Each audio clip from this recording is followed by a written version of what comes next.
Hello, everyone. Welcome to the first episode of the War Report of the new year. We are a little late. This week was a little busy, and oh boy, I was thinking at the beginning of the week, oh yeah, this is just gonna be like a normal run of the mill, like oh yeah, probably Syrian news, Middle Eastern news, but all that has been thrown to the wind because on January 6th, which was Wednesday, there was a demonstration, let's just say, in Washington D.C. Now, for the sake of the nature of discussing this with the way a lot of the platforms have felt about this, we're going to be very brief in our actual descriptions of it and really getting too in depth into it, because I mean, number one, everyone already knows.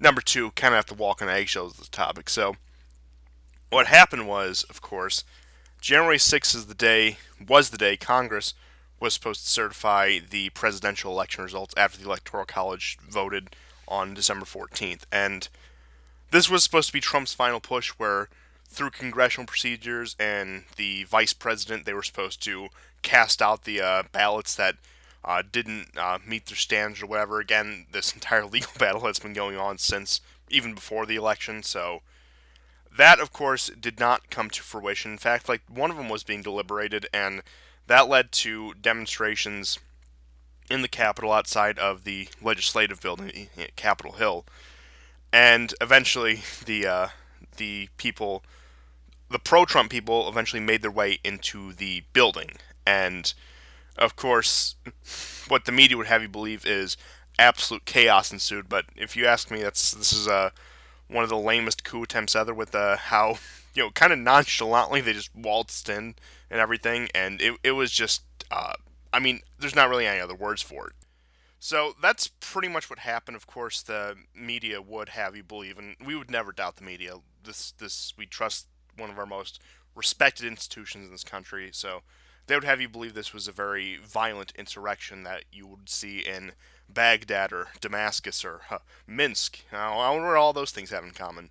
Beats me, but realistically, it was just sort of it was again kind of like just a brief spat. I know there was some violence. I know there were some casualties on both sides, but really, if I had to give my general opinion on this before we get into the ramifications of it, it seemed like a very high risk, very low reward sort of prospect, and that the fallout for them, especially since Trump didn't pull off his reelection stunt, it's going to be much worse. And even if he did, it was going to be bad. I mean, as we'll get into, Trump has now been suspended indefinitely from Twitter, so it just looks like like oh, there were some photo ops. There was the guy in the Capitol building carry off Pelosi's podium, and oh, some e-celebrities got some live video feed of themselves in congressional offices. But really, it seems like it's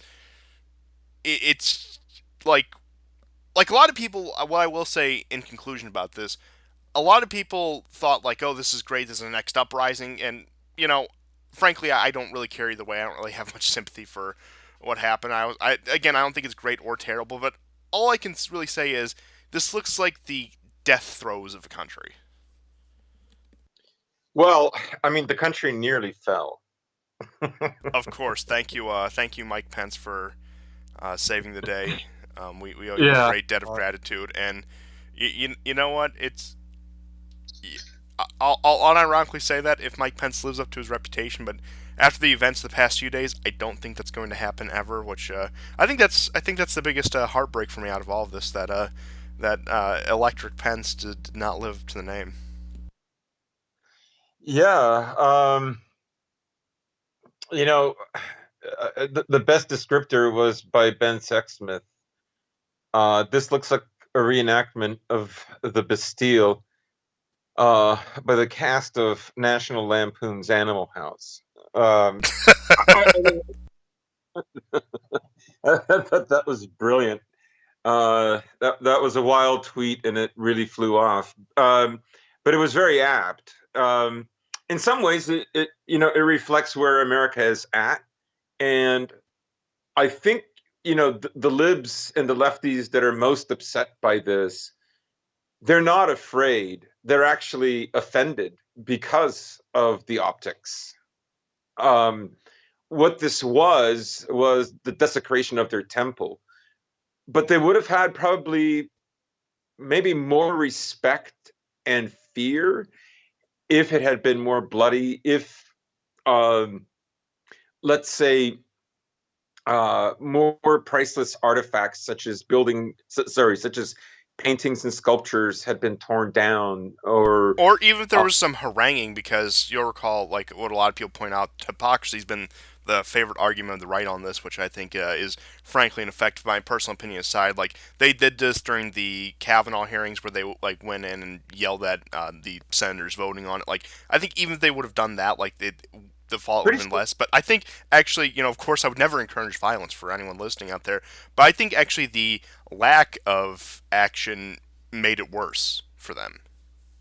Right. And didn't the Black Panthers in the 70s go armed either like into Capitol Hill, or one of the other government buildings? Yeah, they did, and then like they did in California, which led to some of California's early gun controls. But like throughout the federal legislature and several state legislatures, it's nothing new, including as recently as this summer. It's not really anything new. In Wisconsin, 2018, the other one people point out is that there was a labor union movement that went in there during a labor dispute. So this is nothing that's really unheard of. People going now.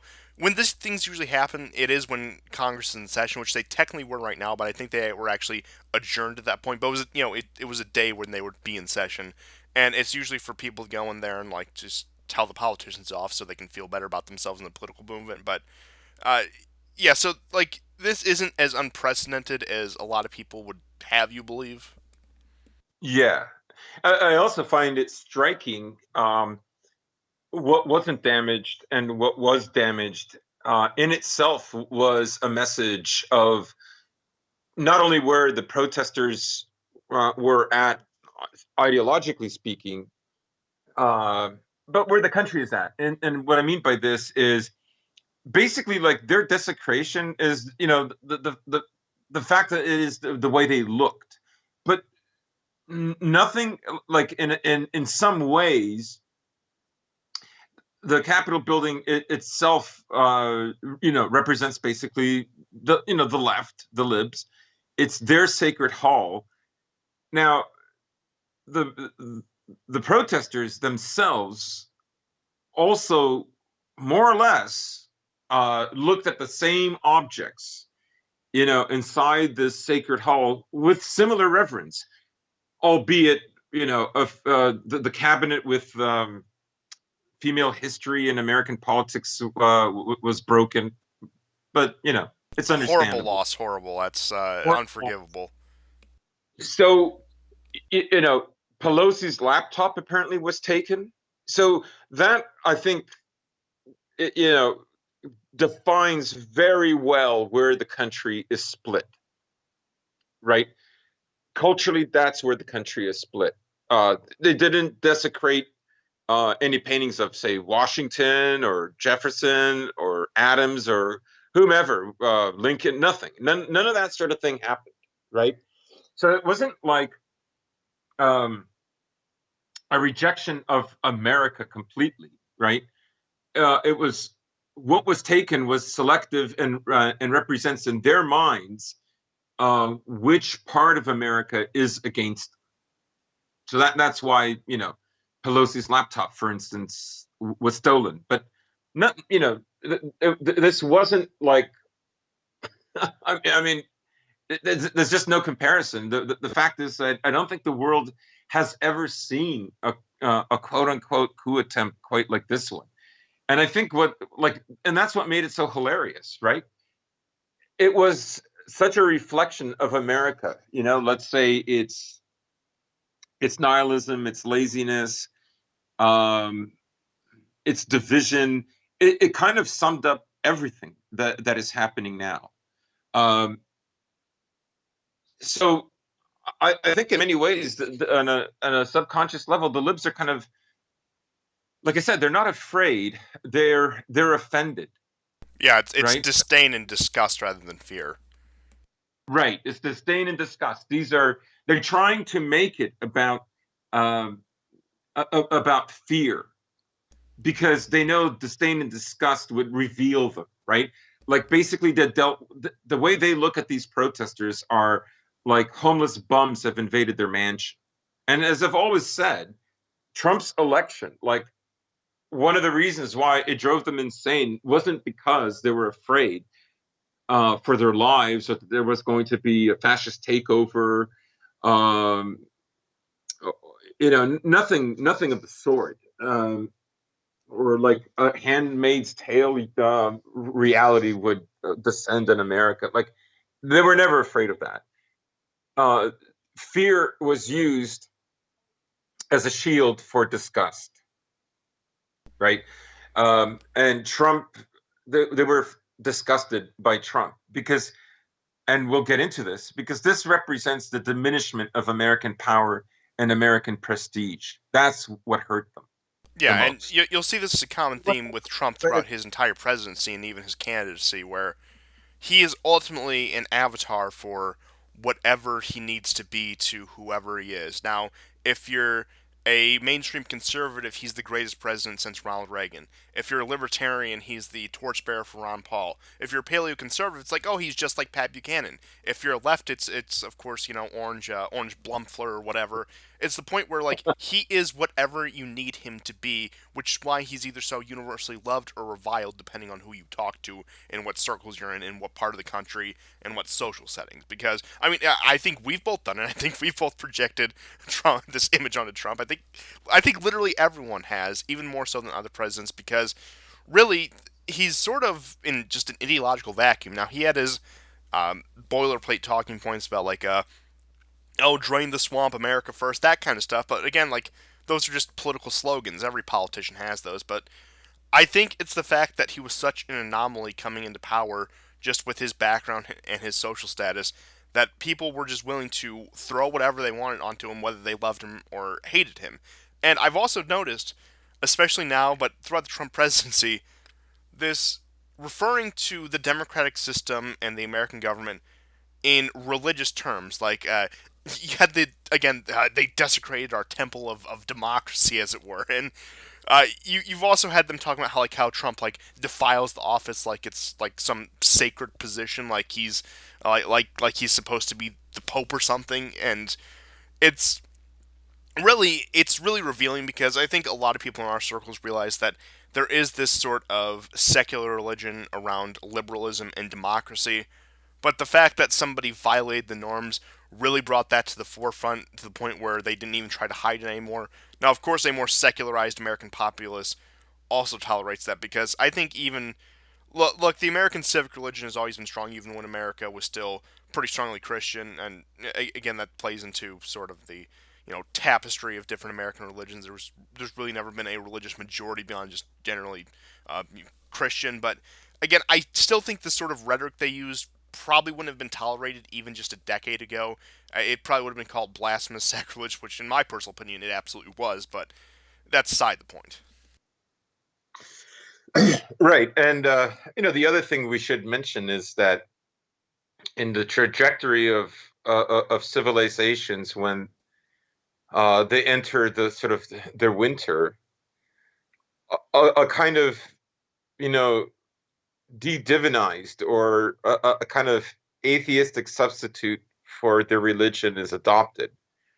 And sometimes it's a syncretic phenomenon. America, you could say that both are true. America's syncretism. Everything from Kwanzaa to Hanukkah to Christmas, that too is growing.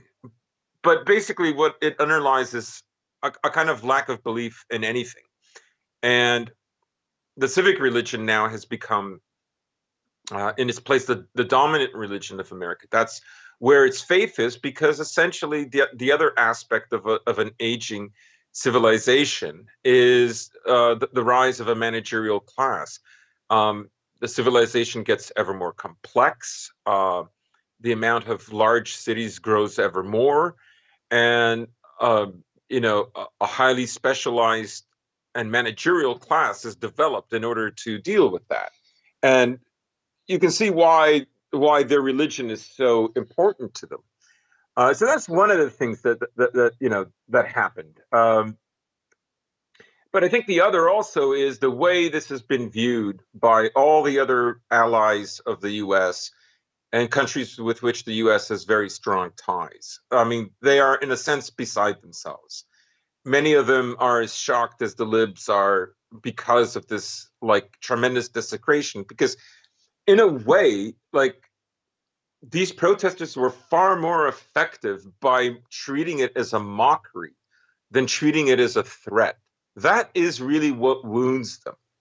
And this is what I meant earlier when I said, had they been more violent, they would have been more fearful and respected. Yeah, I think a good comparison is the Yellow Vest because now France is nowhere near the prominence of America in terms of the liberal world order, but it's in like a good second or third place as one of the main components of it. And you look at that, I think everyone would generally agree it's the U.S., the U.K., and then the French, sort of the triad that make up that system. When they had the Yellow Vests, they garnered a lot of respect from both right and left. Pretty much everyone who wasn't on the neoliberal side. You had everyone from like hardcore, like unironic communists, unironic fascists praising this movement.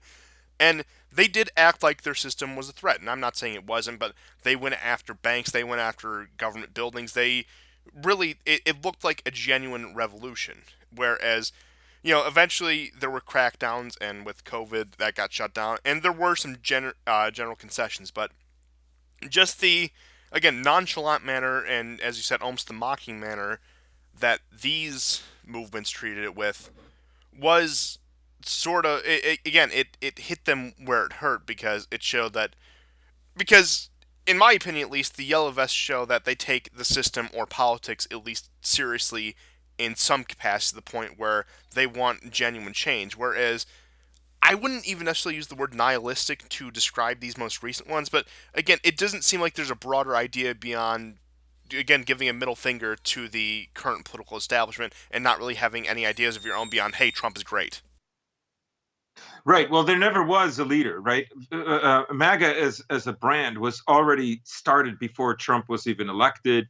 It is a brand, and people have been able to take away and pour into it several different, ideologies. Some of them contingent, some of them not so much. You have Lady MAGA, for instance. It's ridiculous, right? Everything from Lady However, Maga to Trump Bowl. right. So so it's not like there was ever any definitive meaning behind it or that it carried a lot of depth. However, it was a lightning rod for generally disgruntlement and disapproval. And that's basically what got carried into the Capitol building. Now, um, the reason also why it's more effective as a mockery is because like let's say the Soviet Union, for instance, right? And there are some parallels. There are there are not other parallels. We don't need to make this one for one example because there are important differences. However, I think one of the noteworthy parallels is basically the lack of belief in the system itself. Now, it could have been far worse, and I don't mean just the violence. There could have been signs of a greater negation of historical America and its current manifestation and its project going forward. That could have been worse, but you can't deny that this was a mockery on some level. Like it was, and it's being treated as a mockery, even though it's being disguised as a threat. Right? The threat is that, as we've said on this program all last year, that the left and the liberals in America are far more invested in America than the conservatives are. And that also goes for minorities and women as well, right? They're far more invested in this. And this is a kind of act of investment, de-investment on the part of the protesters. It's more complicated and nuanced than I think people think it is, right? Because I think a lot of the actions that were committed, there's a kind of unintentional meaning that comes out of it, right? Because there's a certain amount of lack of self-awareness from both sides. So, like, maybe the protesters who entered are looking at this as they're saving America, right? but you can't deny also that it also looks in the way they behaved, the live streams, baked Alaska, the joking around, the crazy fur skin costumes, like it's surreal, really, um, and that is a mockery of it, intended or not. So you see that there's a kind of a giving up of of the belief structure of American liberal democracy, and that's what offends the libs and American political elites the most, right? When you consider that Trump had what now 12 million more votes than 2016. What is it? 11 and a half, Something 12, like something that. like that. I saw the number go up. It used to be 71. Now it's like 75 million Huh, ever or increasing 7. numbers. Interesting. Right. Um, so how are they going to deal with this? Right. Like, I mean, this is a lot of reform, right? That's a lot of votes. Um, there were some fair weather friends who, voted for Trump. I'm talking about like all the minority votes that went up and white women, but also down for white men. So it's going to be hard to reform that many people, and I think the left in America recognizes that, and I think that that's what scares them the most. Is how do we make them believe again, right? And how do we punish them? Because if And you punish them, right, on the one hand, you can't give in to their demands. On the other hand, you have to punish them for what they did. And yet, again, on the other hand, you have to convince them that this is a healing process. And there are innumerable reasons why America has to stick together. But it won't come off that way. It'll come off authoritarian. And that will further divide the country, right? And this is what I meant when I said every psyop that America does to deal with its inherent contradictions will only diminish its respect around the world and its respect for itself within. yeah, constantly diminishing returns where you can do it a few Yeah. times, you can take the hit to your credibility for the sake of stability, but that trick only works so often. And to touch on your previous point, again, as you said, apathy is much more dangerous than a visceral hatred or visceral opposition because they know how to respond to that. They know how to counter that. Whereas they don't know how to talk to people who have just given up, who just not care anymore and are just either looking for a thrill in their lives or just, again, I think apathy is really the only word you can use to describe something like this because it's like, how do you punish an apathetic population? It's not like, again, it's not like they care at that point. Right. Um, so you see these interviews that they're conducting throughout Europe, and they're trying to build this consensus about how embarrassing this is, right? I mean, what is that really going to do, even for some, let's say, more centrist-minded Democrats, right? Like a lot of them are kind of sick of waiting to hear if an American satrap somewhere is shocked, horrified, and disapproves of what happened, not because they disagree with what happened, but they're just tired of like whatever their opinion is. Uh, and you can see this, on some of the European channels like France 24, Reuters, BBC. Uh, this kind of man on the street opinion taking, right? Um, of course, they're not going to show you anybody that says, "Wow, that was awesome! It was hilarious." But what's that meant to do is to shame basically Americans into adopting the right position and the right interpretation of those events. Um, but everybody's laughing, uh, particularly countries where America doesn't have as much of a grasp and doesn't share as much of its cultural and historical identity. So, you move outside of Europe, this is very weak. Like, there's a problem. And it has to be understood that America, as you said, to touch on your point, you know, what they did kind of represents an apathy. And that's normal because they're not willing, again, very similar to the Soviet Union. If they had gone, let's say, guns blazing, they would have been wiped out. It would have come at a great cost, but they would have been wiped out. And that would have been that, 100, 200, 300 dead maybe, right? But the fact is they know intuitively that the system is too strong for that. And the weakness of the system is its reputation. It has been an eroding reputation for decade upon decade upon decade. It really has not had a great reputation since the Vietnam War. Yeah, and then Almost almost no exceptions to this. yeah, because I And mean, after Vietnam, you had both a display of American aggression combined with incompetence. Now, Vietnam would have been a very aggressive war where we asserted our interests and we delivered a swift victory. That would have probably brought more fear than respect, which is enough to keep them in line, enough to keep your credibility up. But we garnered neither fear nor respect from Vietnam onwards, whether that be our incompetent leadership in the 70s, whether it be the bright ray of hope that Reaganism supposedly was, whether it be Bill Clinton bombing Iraq and Serbia, whether that be the Bush years, Obama's drone wars, even Trump for that matter.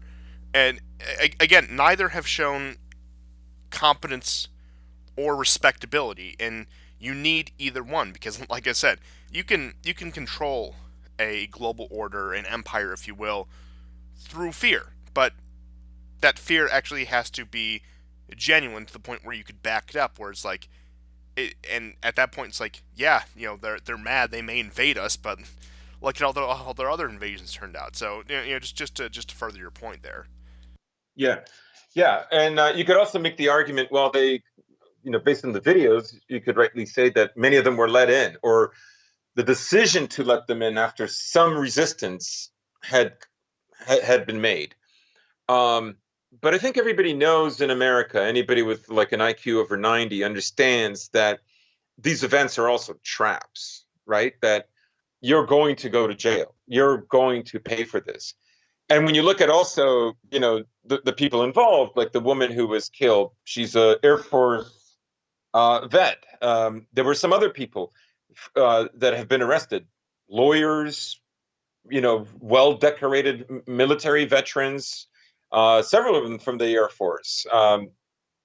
They were there. So that broke the idea that this was entirely made up of, the working class. That now, of course, that's the overwhelming majority. But I think people are beginning to understand that there are people with a lot more to lose that are going to risk everything. And so just because there wasn't a lot of resistance doesn't mean there aren't consequences later on. That in itself is also a very strong message.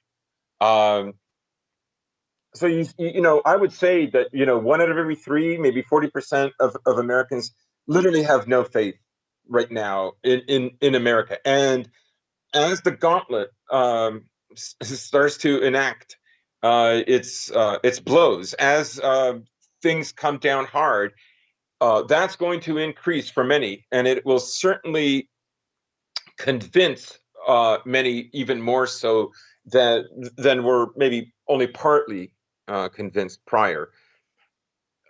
So how is it going to manage this? It's going to take years to overcome this. If this had happened 10 years ago, 15 years ago, would have been much easier. America at that time was the undisputed power of the world in every respect, economically, militarily. No one could say no. But that's not the case now. And much of what the reason for what happened is because of that, is because some of the recent history.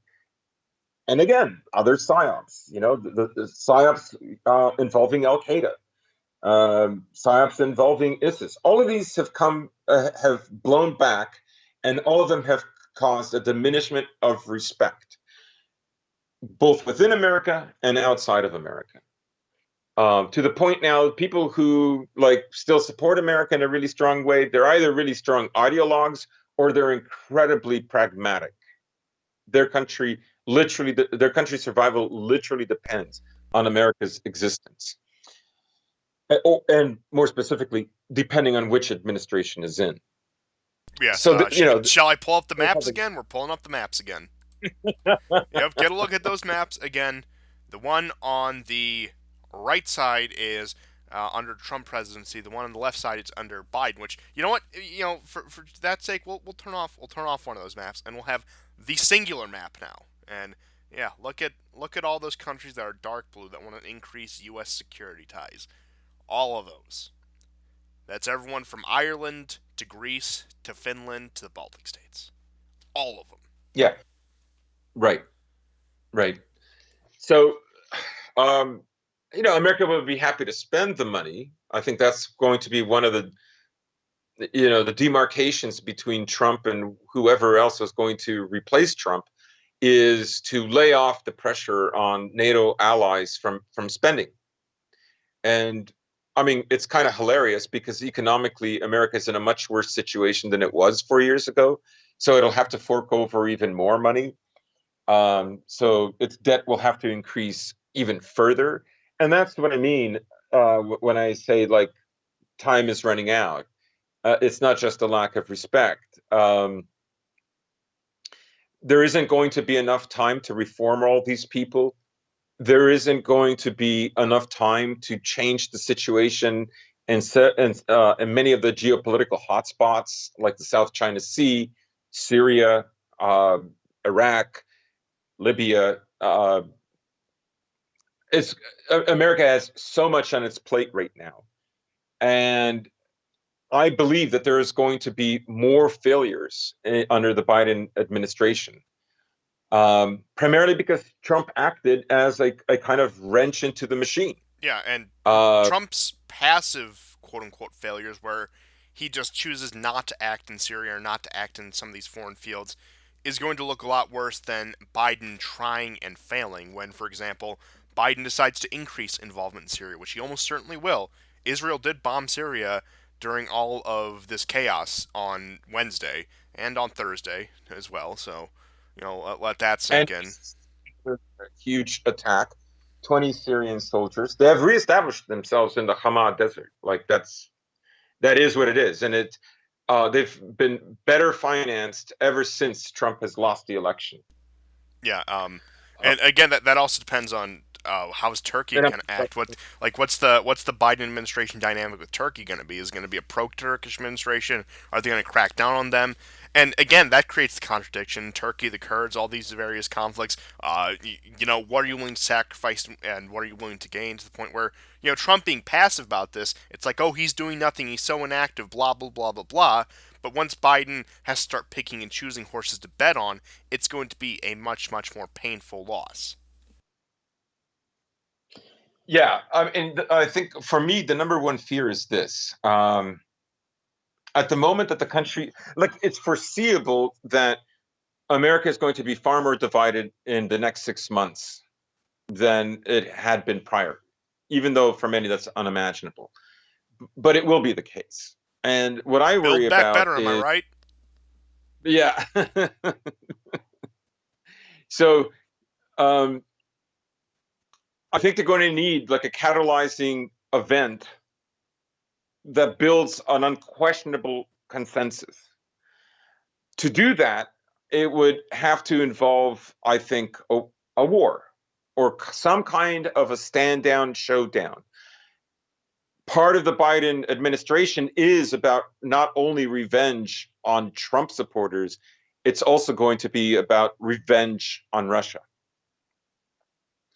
And they are now building a very strong consensus in favor of some kind of an armed conflict with Russia, or a proxy conflict with Russia would be probably a more apt way to describe it.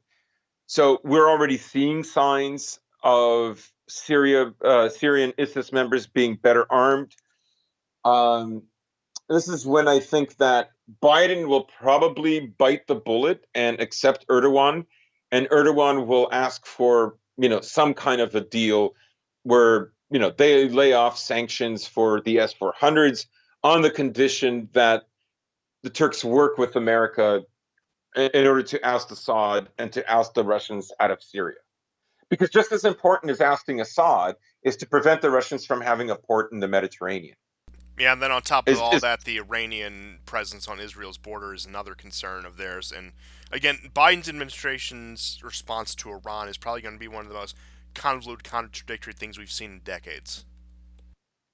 right. And as we speak, China is revamping their navy at the level of, I saw one figure. They're doing something like the equivalent of the German Navy right now per year. And their plan is for the next 20 years to go at that pace. So they're not there yet, but they're working on getting there. And you can see that now America's attention has to be drawn in two different directions. So there are two fronts it must face: Syria, Russia, and China on the other hand. All of this time, America has been unable to woo either China or Russia to its side because America cannot offer them something better than if these two countries cooperate with one another. And then, of course, you have the black pillars like, go ahead, Russia, you're just going to become a Chinese colony. Well, Russia was kind of a colony of the Mongols for 300 years and it still survived, and Mongolia is nowhere. Um, Number two, you have to understand civilizations, I think, more subtly. And one of those, like at the moment, people talk about identity and all politics is identity. And that's true. So when you talk about civilizations and one dominating the other, you're talking about sign languages. Sign language reveals the soul of a civilization. The civilizational differences between Russia and China are so immense that there cannot be a proper overcoding of one over the other because they're so radically different from one another. That's not the case with Western Europe. Notice the building of St. Petersburg and the adoption of the neoclassical style that Western Europe was doing. All of those are heavily Western overcoding events on the Russian civilization, right? So, and as you know, going forward, I believe if the trend continues, Russia will begin to expunge some of that sign language in order to find its more authentic self. In the same way that the Germano Celtic Western Europeans, in a slow process, shedded the Greco Roman, particularly the Roman sign language, from their civilizations in order to arrive at something more authentic to themselves, right? So So you're I saying Russia's turned to real Kievan Rus, and that Volodymyr was right, and I that never mind this joke sorry failed, but yes, I understand. I understand what you are saying with that. Like, the point where it's like, yeah, there's just not that cultural compatibility to the point where, um, I think this might be a bad example, but again, it's like genetic distance. It's like the reason why incest is bad because like if there's too much, it just does not work. But like when you have that healthy distance between the two, there's nothing wrong with it. Forgive the poor comparison, but that's the best thing I can think of. right, to an extent, that's one way to look at it. And so like so I think that's also something that's happening underneath. And this is why you always see articles this year Russia is finished, January 2001 and January 2018 and January 2021, right? Um, and they'll go back to the same talking points. Those are basically psyops, right? Like going forward, Russia is going to be much better off uh, uh, being in a diminutive position to China than it would be to the U.S. So, uh, plus China depends on Russia a lot. So Russia at the moment also has more bargaining ability than it would on America. Like, what does America depend on Russia? Like, America would just call all the shots. Anyhow, whatever. I mean, it was always a ridiculous pipe dream that America and Russia were going to unite and put China in its place. No, together, the combination of Russia and China is a superpower, and it is the only superpower able to challenge America. Yeah, and China is the pivotal factor here, not Russia, because as we saw with throughout the late Cold War and up until recently, China was more than willing to cooperate with the United States. Now, I think those days have long passed. I think that ship has failed despite all the Beijing Biden rhetoric. Now, not that Biden won't attempt to bring China back into the fold, but I don't think it's going to be very successful. I think early on it's probably going to turn to a very harsh confrontational foreign policy towards China, and I do think it will be worse because it'll have sort of that spurned lover element to it, whereas Biden and his cohorts were very pro Chimerica and pro this integration between the two into a global order. But they're going to feel like they got stabbed in the back, like they were betrayed, and they're going to take that wrath out in their actions on the world stage against China. Right. And you can see the libs are changing their mind about China. Um, and so are the right wingers. So this is a tweet that was put out earlier today by Darren J. Beatty. Americans might actually have more meaningful free speech about issues relevant to America if the Chinese end up controlling 5G. Well, I mean, I was already saying this in mid 2014, not about 5G, but that um, like some kind of let's say salvation, or not salvation is too strong, but uh, some kind of avenue of hope for Americans who are not happy with the direction that America is going, are going to come out from outside forces, right? And I mean, I remember people like, there were some people I said that and they just like scoffed at it. They thought it was ridiculous. Well, I mean, they don't now. They don't even dare bring it up or contest me when I do. So so we're seeing this shift, right? We're seeing that even during Trump's administration, uh, Democrats were more willing to get into wars, conservatives far less so. And now there's a kind of a pivot, like they're going to use the squashing of the Hong Kong protests. Several more arrests were done this week, and China is now definitely going to become the enemy, right? They're going to have to think about that because the ability to separate Russia and China has not happened, not in any meaningful way. And um, so that's how I kind of read these tea leaves. Yeah, and I do want to touch on your point about China and the internet, just to transition into Trump's unceremonious suspension from Twitter. But what I do want to say is it's also going to be like a very again, sort of like contradictory and incoherent sort of approach to China, where they're generally anti-China, but they try to play this thing like, oh, we oppose the Chinese Communist Party, not the Chinese people, because they want to save face with the whole like anti-racist sort of narrative they've built up now. And again, I pointed this out a while ago. This is the benefit of the doubt we've given to no other enemy we've had, and no other country has given to that. Where when we, both the world wars, I'd hate to make this comparison. It's not like we made a distinction between the German and the Japanese people and their governments. No, it's we were at war with the state and those people living in that state. Look, they may not necessarily hate us personally, but they're part of that system. So, by for all intents and purposes, they're our enemy. And again, you keep trying to see, even on the conservative side, this building the narrative. It's like, oh, the Chinese, they just want their freedom. They just want democracy like us. And they hate the CCP too. Like, and it's like, at the end of the day, it's like, if you're actually serious about trying to confront a foreign power, you can't be making those distinctions. You have to say like, yeah, okay, maybe there are sympathetic elements within it, but uh, by and large, most people in any country really, unless like situations gotten like completely deteriorated, are going to be loyal to their state. Right, especially in a time of war. Um, yeah, I agree with you. It's not tenable. Like, I think that going forward, I think people who consider themselves Trump supporters, maybe some Republicans as well, are not going to look at China as the major threat, because once this reformation takes place in America, there won't be much of a distinction. Now, there'll still be those. They might, if the more hope they have in America, the more that they're going to judge the Chinese as like the Democrats. The Biden analogy with Hunter Biden and all that nonsense, right?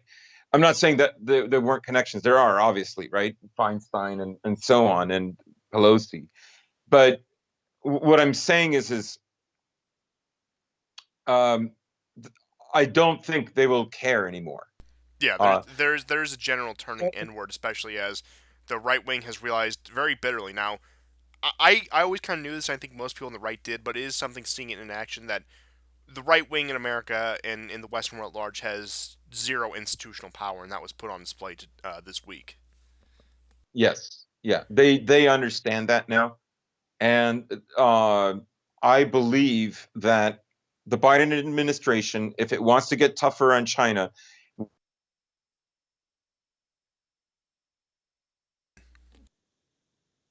so there's no advantage for conservatives to agree with the Biden administration should that administration decide to get tougher on China, because they would still be viewed as the administration that treats them the way China treats its citizenry, right? Um, in a sense, they would become like slave soldiers. They would be literally the biggest dupes. There would be no advantage Listen, for guys, we're the real Hong Kongers, okay? China needs to support our fight for democracy. right. So I honestly think that this is something that there's been a slow erosion process as more left of center types have now occupied positions of power.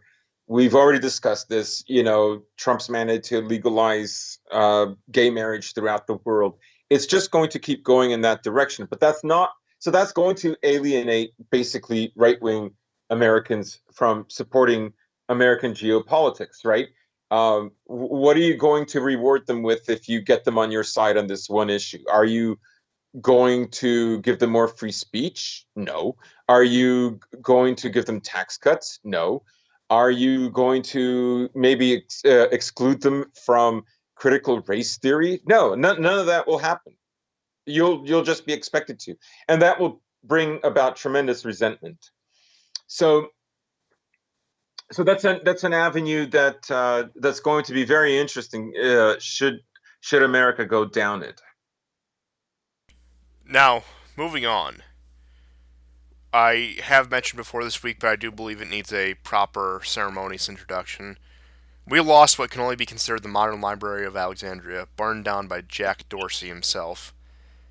All the years, the Yes, 12 years of Trump tweets, even going back before he was president, his diatribes on Diet Coke, all gone forever, beautiful. Yeah, eliminated.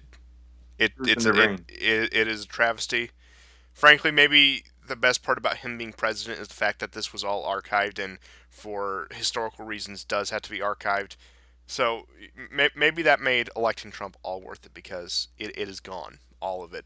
Trump's Twitter indefinitely suspended after his 12-hour suspension. Now, with what happened on Wednesday, of course, he puts out a video to his supporters saying, "Oh yeah, we're gonna, make America great again. We're gonna, fight for democracy, and we're gonna make sure the election results, get overturned. Blah blah blah blah blah." And then, of course, he puts out the video saying, "Oh, please just go home, guys. I didn't want it to be like this." And then the final video he puts up before he gets suspended is like, "Oh, yeah, I will not tolerate this. I will not condone this. You will pay a heavy price for what you've done." Blah blah blah blah blah blah blah blah blah. And then, of course, he concedes during that, saying like, "Oh, we do have to realize we will be moving on to another administration. I will not be attending the inauguration." Blah blah blah blah blah. He hasn't been seen since. Of course, some people think it's just a fabricated video. I personally don't. I think it's a fun theory. I think it's funny, but I think it's also way too optimistic at this point to believe that. And really, it was sort of again. It was a betrayal. You can most certainly say that, but I don't think it was like malicious. I don't think like Trump was like laughing afterwards. I think he genuinely came off as a defeated man in that speech. Like whatever genuinity there was to his political career, it was exercised, but at the end of the day, he had to just throw in the towel. He had to, hang up his hat and concede and walk off in shame. Like I said, I don't think he was like again cackling in the back room with Nancy Pelosi and Chuck Schumer afterwards. But I don't know. It came off as defeated. Like I can understand from an objective standpoint why he did it, but it was again, it was a betrayal to his supporters and the people I wouldn't say exactly incited, but somewhat to take these actions. One thing led to another. Now, of course, people try to put all the blame on him. I wouldn't go that far, but yeah, it's sort of like, hey, we need to, you need to stand up for me. We need to stand up for this, and then he throws you under the bus immediately afterwards and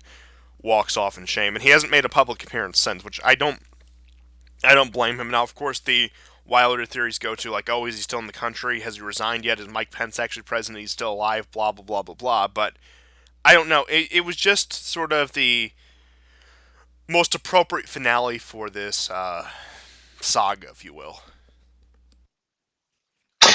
Yeah, I mean it is another example of Trump leading his followers basically into ruin. Um, not that he was ever a great leader or there was anything consistent about him. A lot of this is was always about emotions, and kind of like a blind faith. And yeah, so he said we're going to go to the Capitol and to Capitol Hill, and then he left. He went, from what I hear, to go watch TV, and then someone in his administration basically called the cops, like, because of course they're not going to, you can't just storm into the Capitol building of your country, right? So he could have been a shield for them. Easy for He you to could have say, Macedonian. he could have he could have done that if he had wanted to. Now he would have lost. He could very well have been dead, because then it really would be an actual insurrection and not just you know the cast of Animal House. So yeah, well, he, like I say, he's like you've said, he's done this in the past.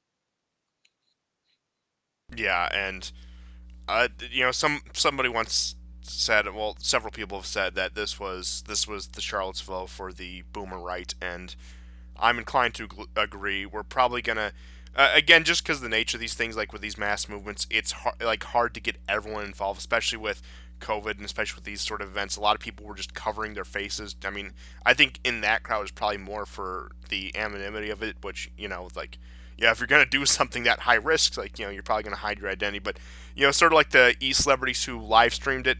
I don't know what the consequences will be, but the people who showed their face and the people who publicized it, they're probably going to be made examples out of in some way, shape, or form. Whether that be legally or whether that be through the extrajudicial system of payment processors and services and subscriptions and things you need to live your daily lives. Oh, you can't have a bank account here. You were part of the January 6th movement. Like it again, it's going to be that kind of stuff. If not outright legal action, time will tell. But ultimately, again, like I will say, I have said before many times that Trump was useful for what he was, that he did serve a very important purpose, but I hope moving forward with whatever right wing movement there is left in this country and in the Western world at large, that the infatuation with Trump has been brought to a close after this. And I see a lot of people who had been very staunchly pro Trump, defending him through even his lowest of lows, sort of write him off after this. And I think, especially since he's moving out of office, that does help. But again, I am sort of breathing a sigh of relief to see the infatuation with Trump sort of disappear, and I would say, Mm. more so to other places where the right wing has a shred of institutional credibility, maybe on local levels, maybe in some European countries. Again, I don't know. You might think some Eastern European countries like Hungary, Poland. I hope the Trump mania sort of comes to a close and that they as a former War Report guest, and he'll probably be on soon, like in a month. He's about due for that. Vile Varanian said, Trump is a little bit of an intellectual stunt, stunting for the right. Hmm. Yeah, I think it is, when you put it that way, you can see what a complicated situation this is, right? So they had a leader that wasn't a good leader, that couldn't lead, that betrayed them. And now he's gone, but the resentment is still there. And the fear from the institutions is even more heightened. Um, it's going to be interesting how they're going to, the Dems are going to try to turn this around because they're not. It's simply not going to happen. Um, what does that do for the right? I think for the right, it's at the moment leaderless. Um, I think what they need to understand that, again, I hate to bring up the Soviet Union again, it's too strong if you meet it head on. But the trick is to know that it's beyond reforming. It cannot be reformed. And that the only way out is for it to collapse. And it is afraid of collapsing. It knows in the next 10, 15 years are going to be without question the most divisive, the most calamitous years of its existence. I have zero doubt on it. At home and abroad, it is on a timetable, like you said, and we've been saying this for the past year now. Like, a lot of the main goals they want to accomplish is it's crunch time now. Syria, Russia, China, various places in the Middle East, Iran. It's like, yeah, you better come to quick conclusions of these conflict that put you at least on an equal footing with them, at least in a decent position, or it's going to go all to hell real quick for you. And again, I don't see many solutions out of this. And of course, one of the takes that went around is like was the Putin won. Putin's laughing right now, and I admit that probably some political instability does please the Russians and the Chinese, but I think if not more, they are afraid of an unhinged America that just suffered a major blow in credibility trying to regain it abroad. Yes. Yeah, there'll be no, like, none of America's foreign policies will be appealing to right wingers. Like, they're not. I mean, it's not 2001. It's not 2003. Yeah, and even the Uh, infatuation with Israel is diminished among the mainstream right now. I'm not saying they're like completely anti-Zionist or anything at this point, but again, there's sort of again an apathy about it. yeah, they are. They're in apathy about it. They feel like, why should I risk my life you know, for this system that hates me and my family, right? Which again will beg to ask, well, who will fight on, America's behalf? And besides, I mean, they've all the statements uh, that I've seen today are, and yesterday have basically been, from former CIA employees that the number one threat, although Russia and China are very important threats and we cannot ignore them, the number one threat is within the country itself. Well, I mean, the more America has to worry about what happens internally, in a sense, the better it is for the rest of the world. So, okay, but what are you going to? How are you going to manage this?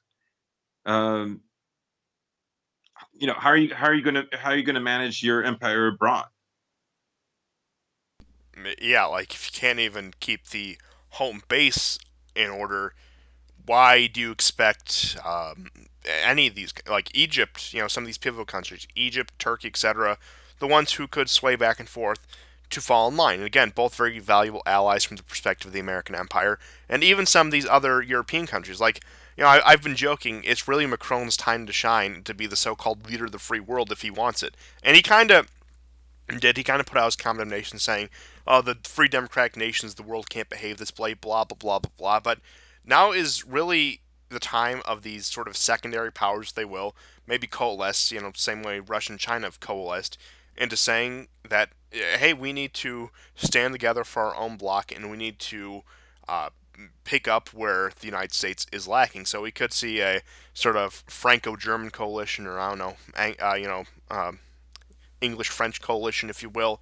But again, I think it's just going to be these secondary powers trying of the quote unquote free and democratic world, trying to pick up the torch where America cannot. In America, as time goes on, it needs to manage its own internal affairs more and more, is going to delegate responsibilities to its satellites, to its regional empires, which is why relations with Turkey are going to be paramount.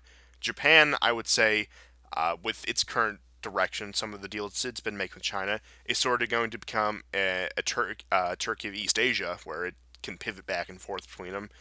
And yeah, so it's going to have to delegate its imperial responsibilities to the European Union, to Turkey, to all these other ones, to confront Russia, confront China, keep order in the Middle East. And I think the Middle East will probably be the place where we remain the most hands on between that and East Asia. But I think we're going to leave the Europeans to sort of govern their affairs under supervision, if you will, more and more throughout the next 4 years, especially with how much credibility was blown with the European elite looking at like, oh, I can't believe the savage barbaric Americans who are beneath us behave this way. And that is the funny thing. You saw this trend again. You have the Europeans who, in every way in their life, try to emulate the archetypical liberal American in their views, in their behavior, in their tastes, whatever, condemning Americans for not being American enough. And again, it goes back to this point. This is sort of an aside, but the basis for the American empire, ironically enough, is anti-Americanism, and anti-Americanism also, ironically enough, takes the form of proving we're better Americans than you are. Right, right. It is a kind of a replacement,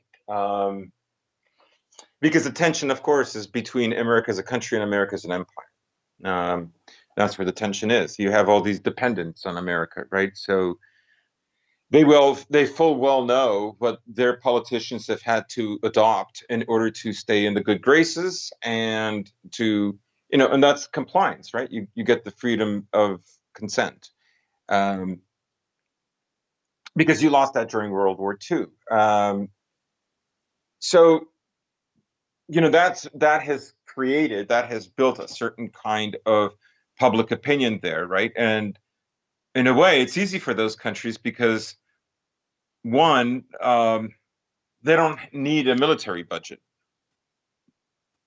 That's a big deal. A lot of the social network programs that these countries have, if they had to be completely on their own, the kind of military spending that they would need in order to ensure their sovereignty would be very different. And to say nothing of, say, American help or influence in making certain trade deals, although that's diminishing as well. Um,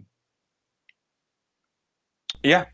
Yeah, most countries couldn't maintain their generous welfare states if it wasn't for being the vassal of another empire. Now, I think there are some notable exceptions like France, like the UK, like Germany that could, but ironically enough, that these countries that America so-called guarantees the sovereignty of, like Hungary, Romania, a lot of these Eastern European countries, even smaller Western European countries like the Netherlands, Belgium, etc., would just gradually become satellites of these other European states. And honestly, with its current trajectory right now, as America declines, this is probably going to increase the path of federalization of Europe.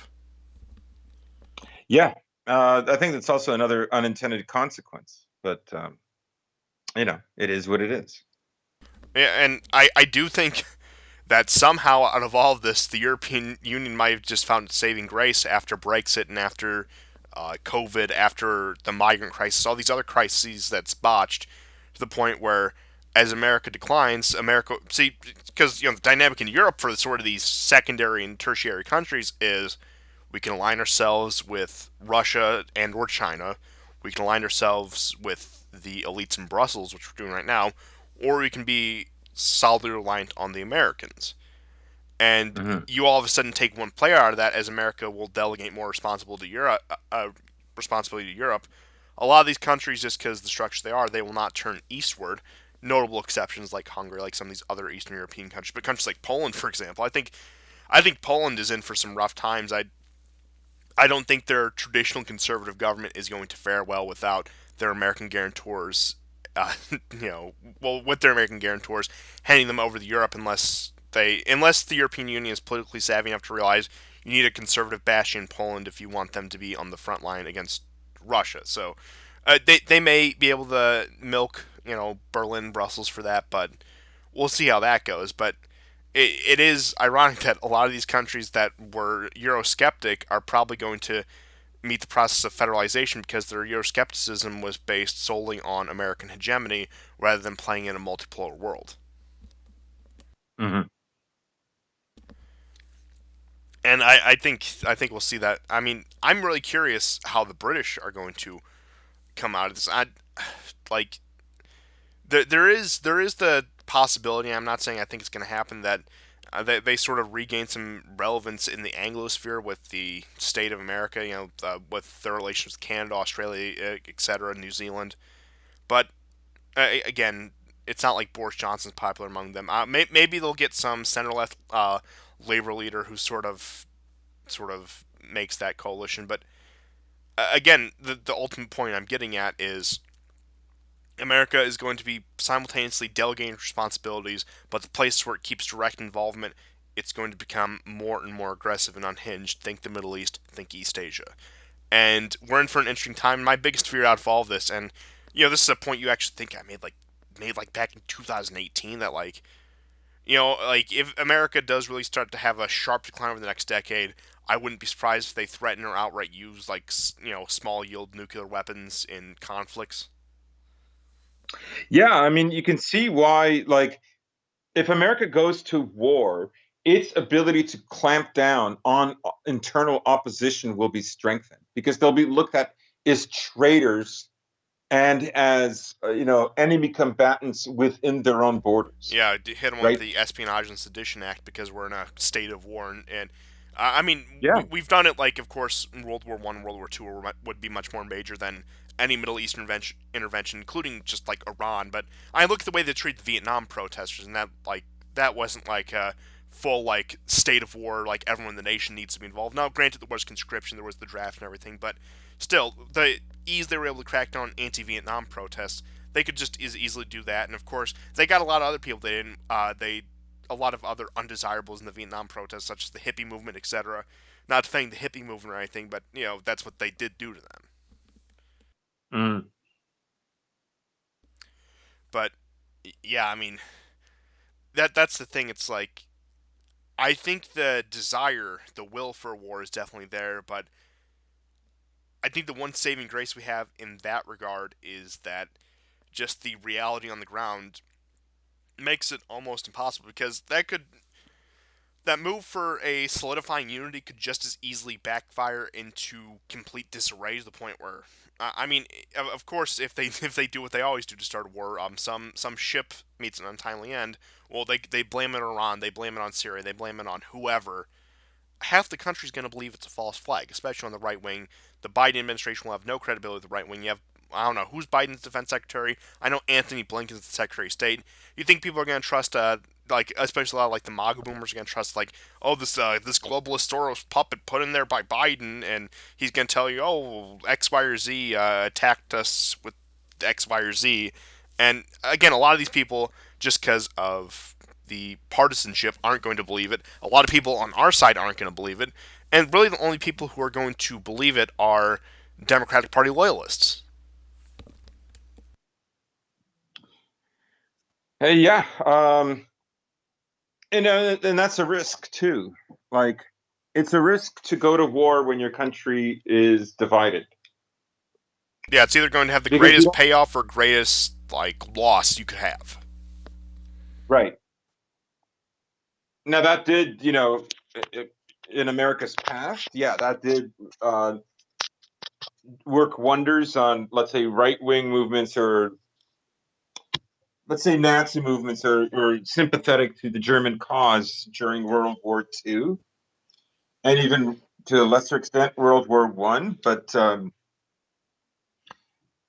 if the economy becomes more troubled, if China continues to rise, then you could have like a like a 1917 situation in Russia. I mean, I wouldn't say for sure because I don't think America's power, respective to Russia at that time, is far greater. It can it can withstand these anomalies, these turbulent political and economic troubles far better than Russia could at that time. Um, and there really isn't, let's say, players who could ruin the economy because it's advantageous for them to do so. There's just too many dependents still now in 2021 that I think that's unlikely, but that's not where the trend is. The trend is moving away from there. And I think everybody can see it. So, just in conclusion, a real return to normal, isn't it? Yeah, not really. It's literally never going to be normal Yeah, again.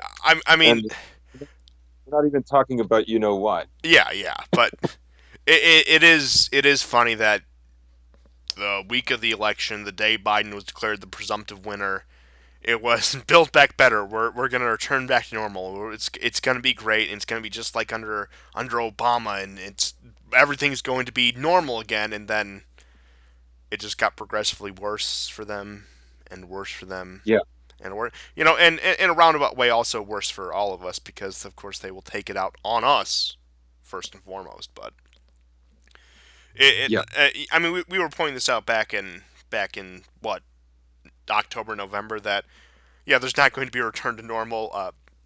We talked about on the show this particular episode right now where Biden is going to face and probably fail a lot of these challenges put before him or and with Biden's advanced age as his mental state and physical health could take a turn for the worse left to the relatively inexperienced Kamala and you know what I think there's no more fitting end to the West than our era of Caesars being that of girl bosses. Yeah, I mean, find me a better example of Western Caesarism. I'll wait. Um, I mean, even women are kind of like this last resource that they could use, for the managerial age. But in a way, even the relationship with socialism as a kind of replacement, as a de-divinized replacement of Christianity, um, science as well. There's already inherent contradictions, not least of which is the most obvious is the definition of gender, and there already is a kind of reinterpretation, and most of it is coming from the left. So there's a loss of faith with it as well. It's unconscious at the moment, but it will continue to grow. Um, that's going to be something interesting to watch out for. Um, but yeah, we are still in the managerial phase, but slowly moving out of it when basically we're going to be experiencing more chaos. Oh, absolutely, and I guess we're in for the long haul as long as we last. Of course, if our gracious hosts on this website do decide to take us down, just remember we're always on BitChute too. Now, I haven't been diligent on the uploads, but yeah, you can just find the channel. It's under the same name on BitChute. So I would encourage you guys heavily to check that out. Now, I know the site's received a lot of traffic because of everything, but I will look to branch out to more platforms and like again, I'm in talks. I was in talks with somebody for a little while, and like sites and podcast hosts. So we're probably going to move to a multi-platform system. We're going to stay on YouTube as long as we can, and maybe even a little after. Wink, wink, nudge, nudge. And of course, we'd never violate the rules of terms of service in that regard. But yeah, just be on the lookout for any announcements or any links I put in the description for any alternative platforms we might be on because it looks like maybe not immediately, but a little bit down the road, we're probably going to come to that. Yeah. So guess that covers everything unless we missed any stories, unless you have anything you want to bring up last minute. No, I mean, I think this is the worldwide dominating story um of the week. Uh, no, I don't think any other contingencies um, are relevant right now. Oh, absolutely not. We'll get into some of the Syria news. I did mention in passing that there was news in Syria during all this, which again sort of interrelates. It seems like every story, all roads lead back to Washington in this case. But I suppose we'll see you guys sometime next week, and goodbye. Take care.